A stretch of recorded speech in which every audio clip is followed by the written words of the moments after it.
ప్రతి మాటను కూడా జాగ్రత్త చేసుకోండి. అత్త గురించి అందులో ఈ రోజులు చాలా మాయగా మనుషులు ఉన్నారు. మీతో చెడ్డ మాటలు మాట్లాడించేదాకా మాట్లాడిస్తారు, మాట్లాడినని. మీ ఫోన్ కాల్స్ అన్ని రికార్డ్ చేస్తున్నారు. ఇదొక మాయ జబ్బు. చాలామందికి జబ్బు వచ్చింది. ఏంటో జబ్బు తెలుసా? అవతల వ్యక్తికి చెప్పకుండా ఫోన్లో మాట్లాడుతూ అతని వాయిస్ రికార్డ్ చేయడం.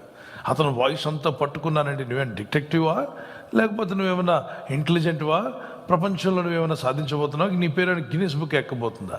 వాళ్ళ మాటలు వీళ్ళ మాటలు నీకెందుకయ్యా? ఎందుకు రికార్డ్ చేసి పెట్టుకుంటావు? దానివల్ల వచ్చే ప్రయోజనం ఏంటి? నీ హృదయం ఒక అంధకారంగా మారిపోద్ది. కుళ్ళిపోయిన టమాటా అలా తయారవుద్ది.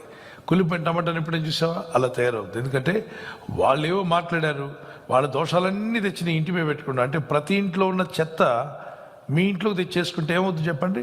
అందరి ఇంట్లో చెత్త పడేస్తుంటే ఆగండమ్మా, పడేకండి అని వాళ్ళు చెత్త పడేసే గోడ పక్కన మీరు చిన్న గంప పెట్టారు. వాళ్ళు పడేస్తున్న చెత్త అంతా మీ గంపలోకి వస్తుంది. ఆ గంప ఇంటికి తెచ్చుకొని జాగ్రత్తగా దాచుకున్నారు. సీక్రెట్ అని. ఇల్లు కంప కొట్టదు. ప్రతి ఒక్క ఇంట్లో ఉన్న డస్ట్ తెచ్చి మన ఇంట్లో పెట్టుకుంటే, అలాగే అందరూ మాట్లాడే మాటలన్నీ మనకెందుకు రికార్డులో? మనం ఎందుకు చేయాలి? మనం దేవుని సన్నిధిలో ప్రార్థించేది. Nobody is perfect. ఈ లోకంలో ఎవరు పర్ఫెక్ట్ కాదు, దేవుడు ఒక్కడే పర్ఫెక్ట్. అయితే ఆ పర్ఫెక్ట్ దేవుని వైపు చూస్తూ ముందుకు సాగుదాం. వ్యర్థమైన వాటిని విడిచిపెడదాం. ప్రార్థనాపూర్వకంగా ముందుకు వెళ్దాం. యథార్థవంతులుగా ఉందాం. ఆత్మీయతలు ఎదుగుదాం.